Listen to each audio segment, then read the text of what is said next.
오늘은 힘이 있어도 못 쓴다, 절대 못 쓴다. 힘이 있어도 못 쓴다, 절대 못 쓴다라는 제목으로 하나님 말씀 증거하도록 하겠습니다. 고난 주간입니다. 수요일 날 뭐 하셨죠? 뭐 거의 안 하셨습니다. 거의 안 하시고 수요일은 이제 쉬시는 날. 굳이 하나 사건이 있다 그러면 마리아가 이렇게 향유 갖다 붓는 일이 나오죠. 그리고 쉬셨습니다. 왜냐하면 목요일 날 워낙 바쁘기 때문에 쉬셨습니다. 우리가 마리아를 생각하는 날인데 마리아의 헌신과 같이 우리도 이런 절대적인 헌신, 또 허비하는 사랑이 있는 그런 하나님의 백성이 되기를 바랍니다.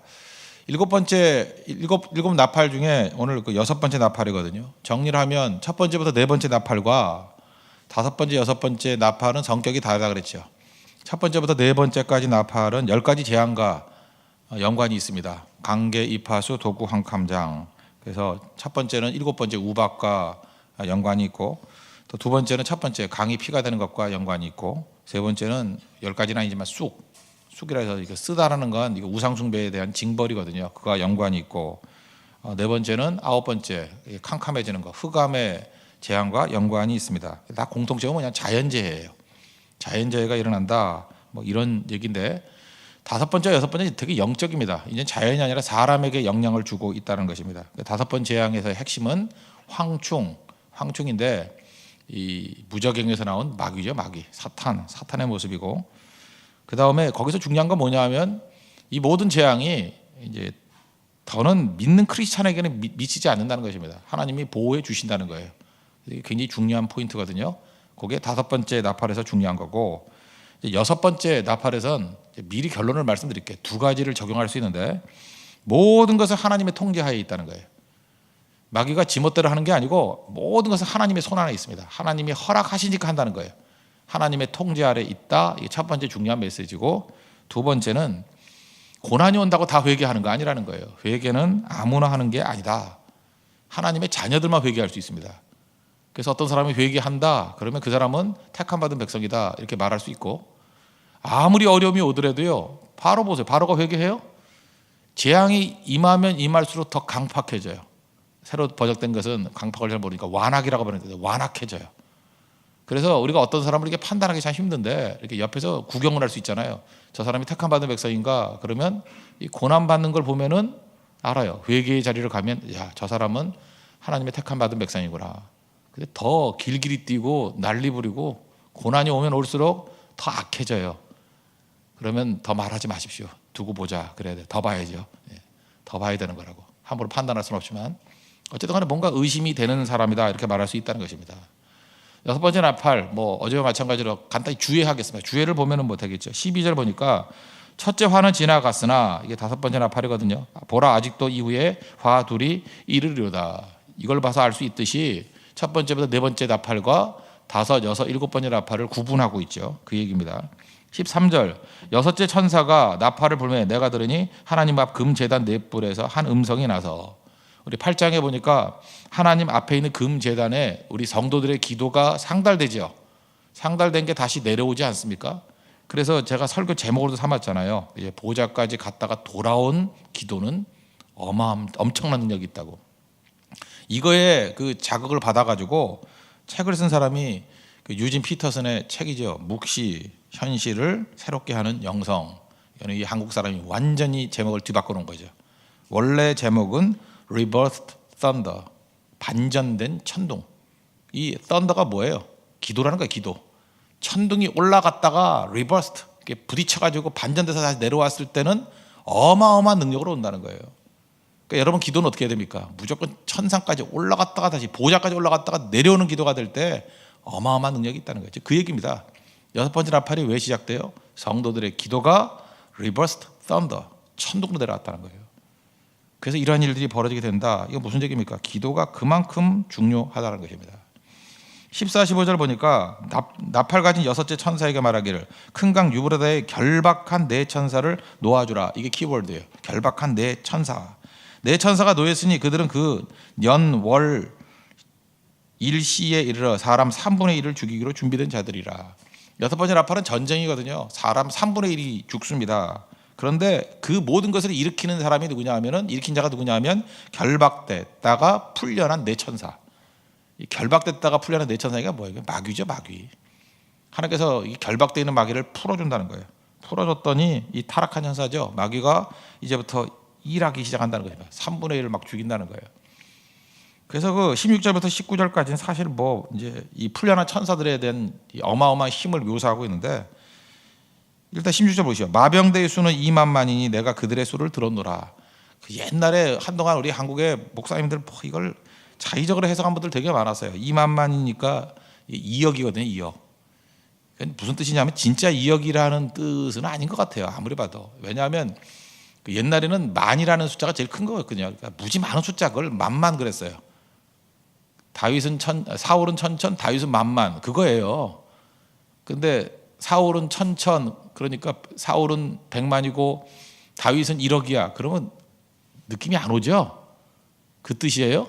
그게 아니고 사울도 위대하다, 천천. 근데 다윗은 더 위대하다, 만만. 뭐 그렇게 해석을 해야지 그게 문법이죠. 중국의 황제한테는 만세라 그랬습니다. 만세. 그리고 우리는 그 봉받은 왕이기 때문에 우리나라 왕한테는 만세 그랬다가는 잡혀가요. 그래서 천세 그랬어요. 요즘에 천세라고 안 하죠. 뭐 예를 들어서 우리 아빠 천세 그런 사람 있어요? 아빠 만세 그러죠. 만세. 그걸 갖다가 만년 살라는 뜻이 아니라 그냥 오래 살라, 영원하다 그런 뜻이죠. 그런 식으로 이걸 이해를 해야 된다는 것입니다. 그러니까 동방에서부터 어마어마한 군대가 온다, 뭐 이렇게 얘기해야 되고, 그 다음에 이스라엘 백성들의 마음 가운데는 유프라테스라는 이 강은요, 거기서 오는 것들은 전부 다 재앙이었어요. 재앙. 거기는 바벨론, 뭐 아수르 다 재앙 아니야. 얼마나 강력한 나라들입니까? 유브라테스를 넘어왔다라는 건 우리 식으로 하면 북방 오랑캐예요. 아니면 왜구 뭐 이런 식으로. 그렇게 두려움이 있다. 그런 그 문맥으로 이해를 해야 된다. 그러니까 어마어마한 사람들이, 어마어마한 군대가 온다는 거예요. 특별히 마병대. 여러분 고대 사회에 있어서 이 말 타고 오는, 우리 식으로 하면 기병대죠. 여러분 이 기병대라는 건 어마어마한 게 있어요. 왜냐하면 말 자체가 무기예요. 말 자체가 이 속도가 뭐 어마어마하니까 말 자체가 무기고, 특별히 그 징기스칸은요 기병대 3만을 가지고 전 세계 정복했어요. 기병대 3만으로 전 세계를 정복했는데 여기는 만만이니까 만약에 물자그대로 해석한다 그러면 2억이 말 타고 온 거예요. 그러니까 말도 2억 말이에요, 그죠? 그러니까 이거는 뭐 상상을, 당시 고대 사회에서는 상상을 초월할 어마어마한 힘이다.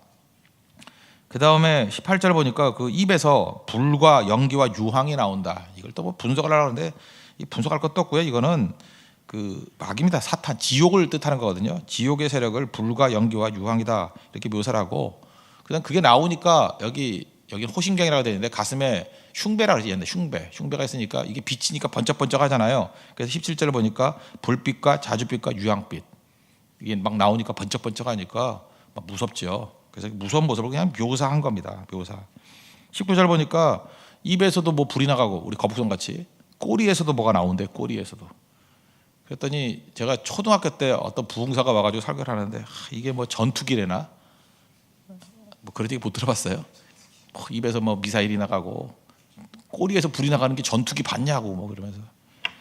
아니 그런 식으로 자의식으로 잘 해석하면 100년 지나면 엉터리일 거 아니에요. 안 그래요? 왜 그런 식으로 해석을 하는지 모르겠어요. 100년 지나면 엉터리일 거 아니에요. 또 딴 거 나오면. 자기 시대 자기로 이해를 하면 안 되는 거죠. 그냥 이거는 문법적으로 해석하는 게 제일 중요하다고 생각합니다. 이걸 당시 세계, 그러니까 요한계시록이 쓰여진 당시로 들어간다 그러면 이게 도대체 무슨 뜻일까? 당시 로마 시대 아닙니까?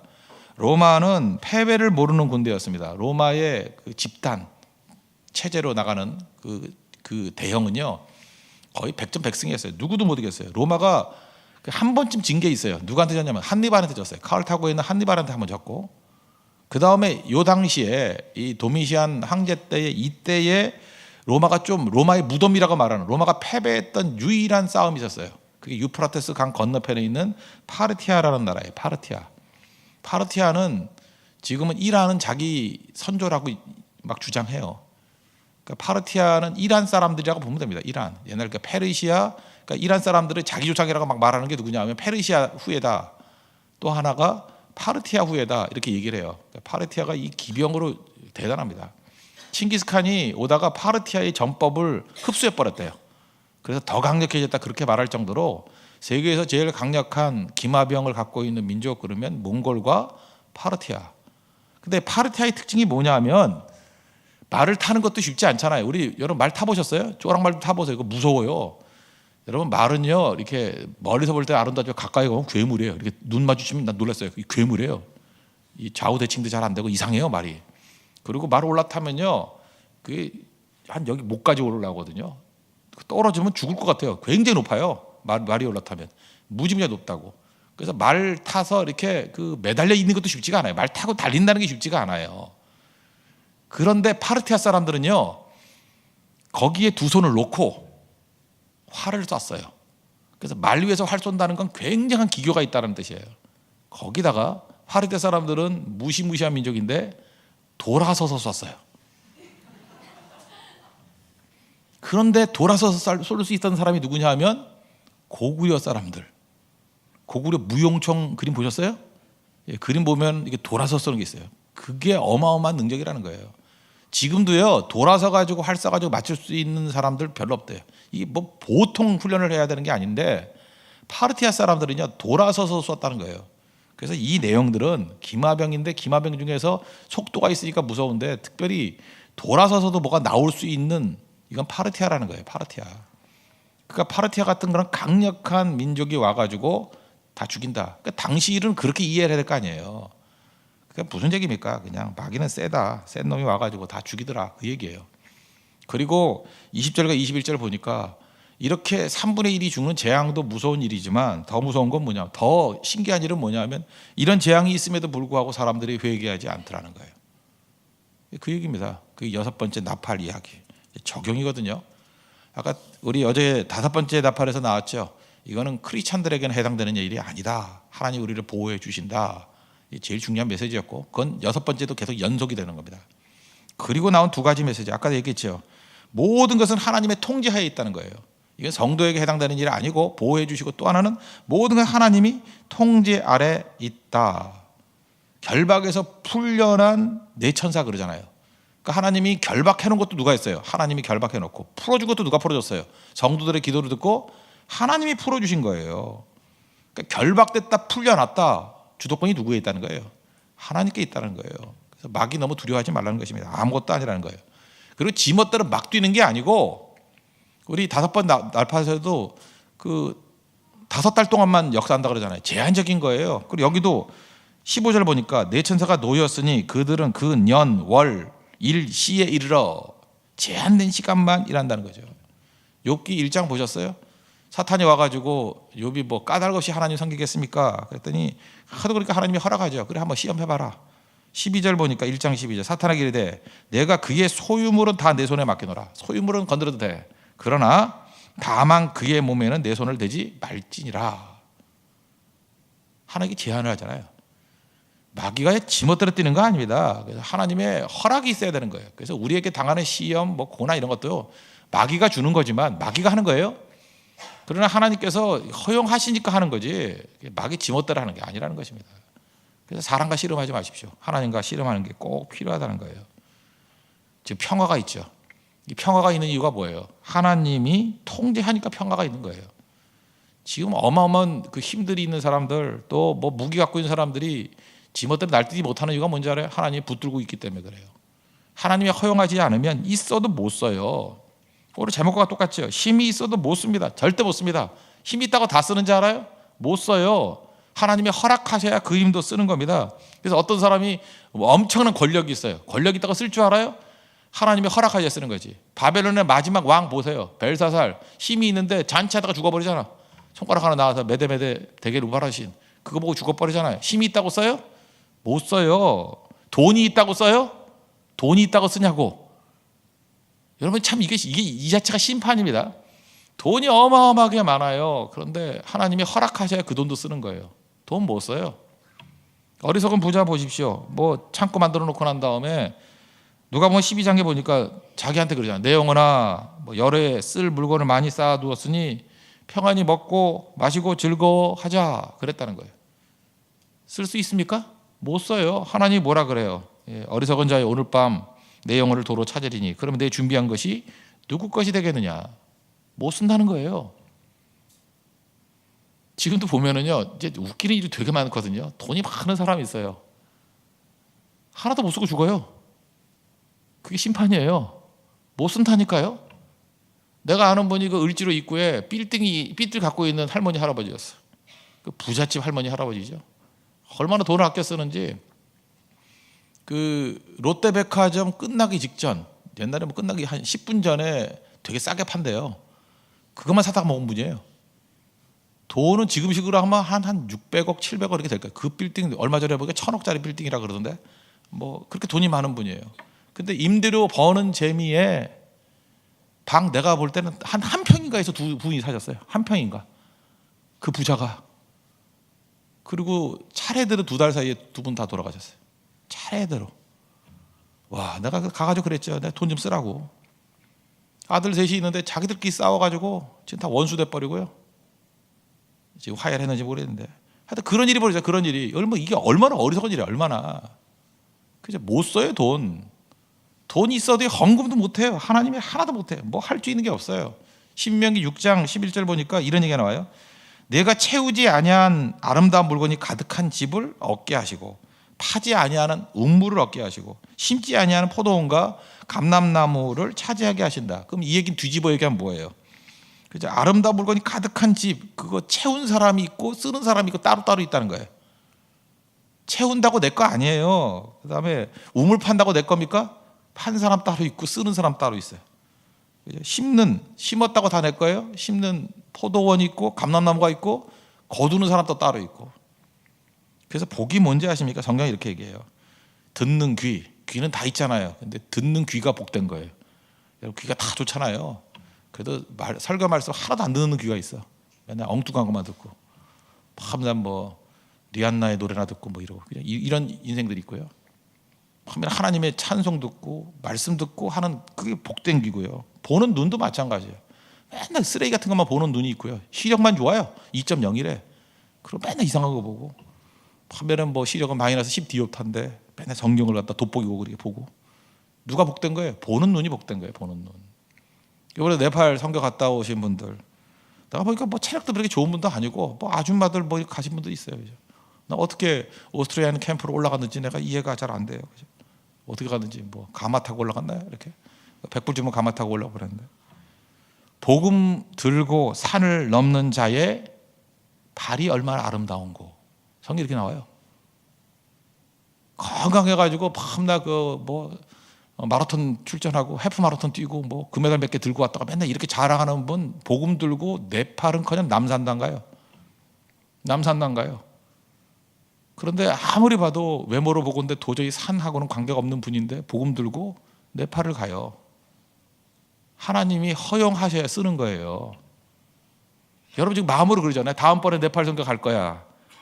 하나님이 허락하셔야 가는 거예요. 여러분이 뭐 힘쓰고 애쓴다고 가는 줄 알아요. 못 가요. 못 가. 저도 못 갔잖아. 못 가요. 못 가요. 그거 뭐 아무 때나 가는 게 아니에요. 그래서 일단 가서 현장에 가서 복음 증거할 수 있다니 뭐 여러 가지 여건을 하나님 맞춰주셔서 가는 거예요. 맞춰주셔서. 그게 복이에요. 복.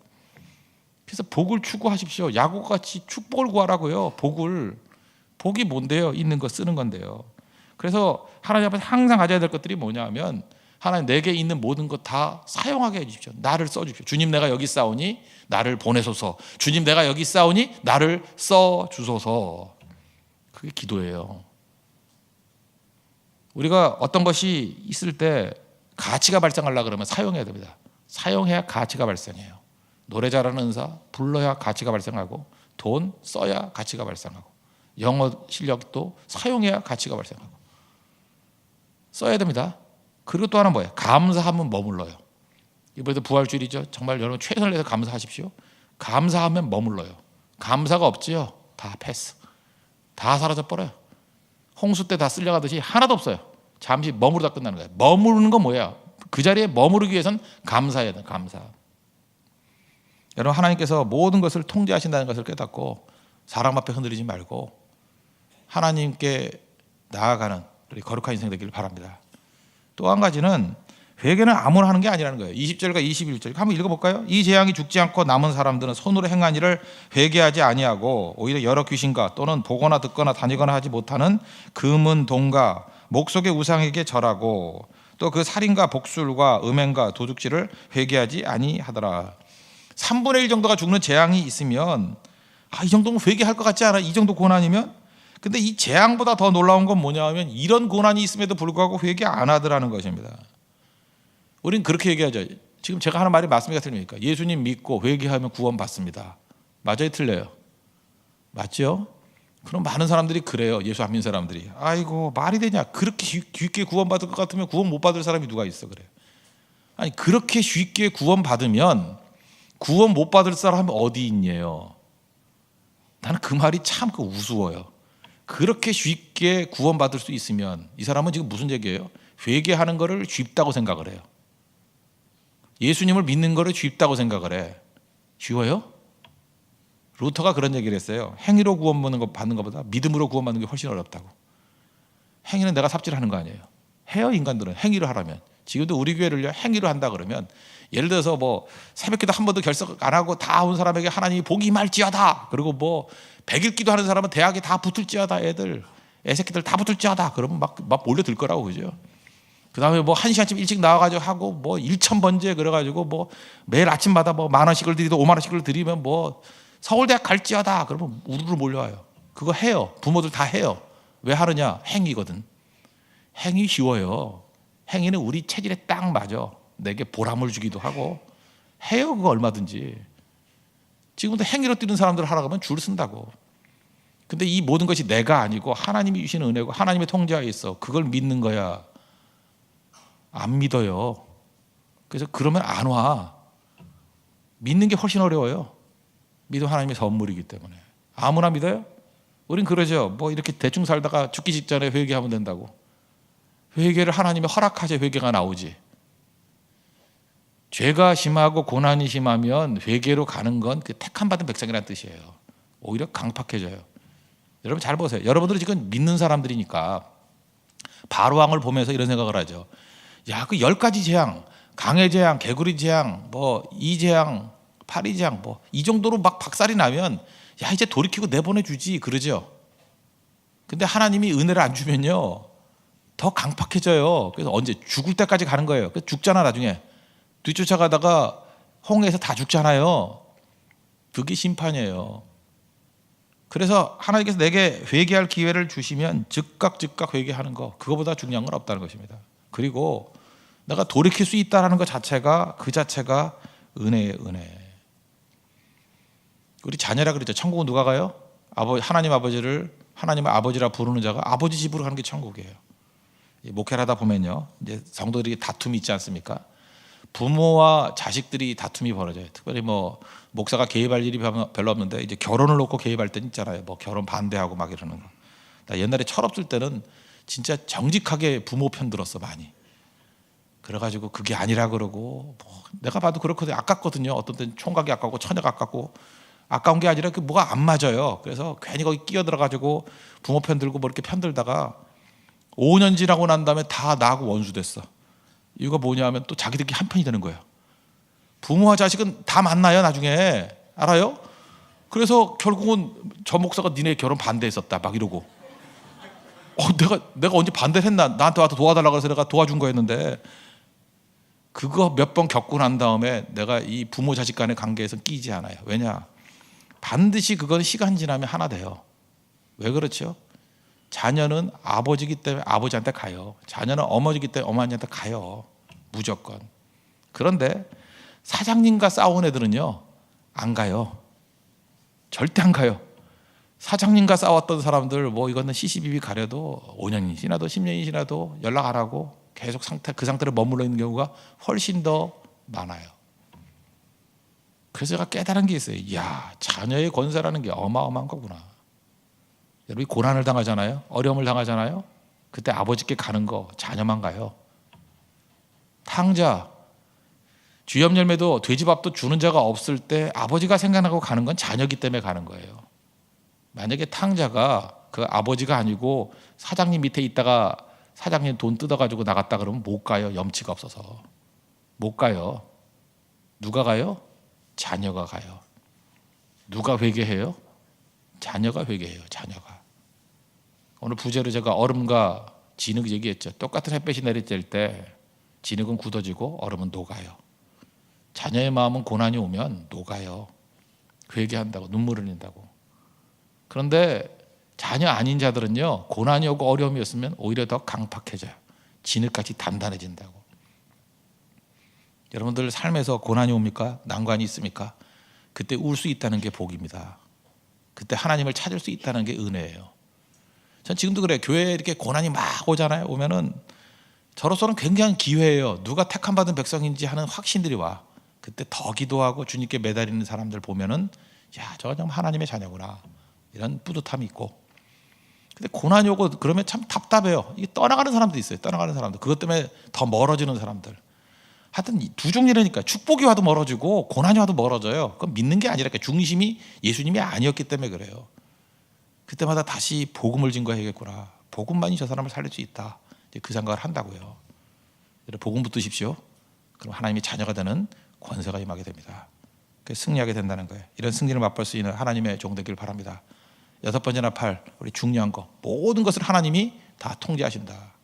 마귀 힘 없습니다. 하나님이 허락하셔야 된다는 거예요. 하나님께 나아가는 종 되기를 바라고, 모든 난관과 어려움 속에서 회개할 수 있는 우리 하나님의 자녀로서의 특권을 누리는 믿음의 종 되기를 바랍니다. 모두 자리에 일어나겠습니다. 310장 찬송하겠습니다. 하나님의 은혜로